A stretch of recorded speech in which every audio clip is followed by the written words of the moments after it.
Hey everyone, welcome back to bageltcg. Today I'm excited to reveal my first ever spoiler card for Flesh and Blood, Murkmire Grapnel. It took me quite a few takes to record the short for this card because the name is a bit of a mouthful, Murkmire Grapnel. So thanks for that one, but I really think this card's cool. I really love the art on this card, so shout out to Marco Gonzalez who put this together, put the art together for this card. It looks gorgeous. Um, and the card's a pretty good effect as well, right? You probably already saw from the short that came out before this that it is a 0 for 4 arrow. It's a common, so I'm going to assume there's the full cycle. But you'll probably be playing the red. A 0 for 4 arrow gets +1 with an aim counter, so 0 for 5, pretty good. And it has a pretty solid effect that makes it so damage can't be prevented. That's great against stuff like Crown of Seeds, Oasis Respite, and kind of for the longevity of the game, I think they'll continue to print prevention effects, right? And I think that bottom line of text will continue to get better. I don't think you need to be playing an aim counter deck to make this card good. I think it's fine as a 0 for 4 that has a nice anti-damage prevention effect written on it. Pretty good into the Oldham matchup and to any other hero that might have to work with damage prevention. So it's already kind of nice there. And then getting an extra +1 from aim counters is not bad. So really excited about this card. Like I said, I love the art. I did a bit of a scavenger hunt beforehand. So if you went on my website and you went to bageltcg.com and you did the scavenger hunt, you probably saw I spoiled the art and then I spoiled the text box about 2 weeks ago. I had hints that said aim counter gives +1. I had hints to damage can't be prevented, and then I had the arts in there somewhere. So if you did that, I appreciate you joining in. I thought it was going to be a fun way to kind of leak parts of it early. But I do want to, let's talk about this right here. Let's look at other aim counter cards and see the potential for aim counters, because if you can't tell, they're getting pretty pushed in outsiders, right? The card I just showed you is basically a strictly better version of Longshot, right? Longshot is a 0 for 3 with +2 with an aim counter, and this is a 0 for 4 with +1, so it's just a 0 for 5, but has a higher floor and a secondary effect, right? So no one's playing Longshot anymore. This was their early version of it, right? But this card is just better Longshot in every way.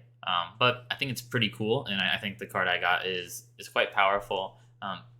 And then you can see they're adding, already we've gotten this card, Sedation Shot, and I think we're getting the full cycle where each of these is going to get +1 again from an aim counter. So aim counter is giving some extra power there. And then they're all going to have the, if they hit, make a different of the Plague tokens effect, right? So that's already pretty nice. And then we got this arrow as well already, Barbed Undertow. Barbed Undertow here has a nice on hit, making it so your opponent can't pitch a color of your choice, which is super powerful. I mean, against Guardian, saying you can't pitch blue cards is really good. Against Dromai, telling them they can't pitch red cards is pretty good. So this card's super powerful if you can get it to connect. And as you can see, most arrows have a pretty good rate, right? 0 for 4 or 1 for 5 is pretty common on the reds. And that's like perfectly on rate. And then they just get an extra bonus with the aim counters usually. This is a card we got from Dynasty as well. Also pretty great. It's just a build your own command and conquer in a lot of ways. If it has an aim counter, destroy a card in Arsenal. Also is a pretty crazy art here. And yeah, a 1 for 5 as well. Drill Shot is seeing a ton of play. Another 0 for 4 that has an aim counter effect. In this case, not +1, but piercing 1 with an aim counter. And then also a nice on hit already built into the card. We already saw a mobilizing shot from Dynasty as well. This is another great effect. It's kind of a slightly weaker red in the ledger. But once again, great rate, 0 for 4. Has a nice disruptive on hit, making it so they can only play 1 attack action and 1 non-attack is pretty damaging, especially against decks that only play 1 of those, right? So for ninjas, they mostly only play attacks, so that just kind of stops their whole turn. Wizards might only play non-attacks. So this is really good against certain decks that are only going to do 1. And then even if they use both, like maybe a Rune Blade, they still can only do 1 of each. So,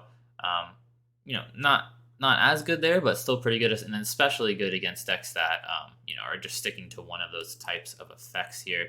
Even Assassins mostly just use attack actions, right? We did see a new bow, Barbed Castaway.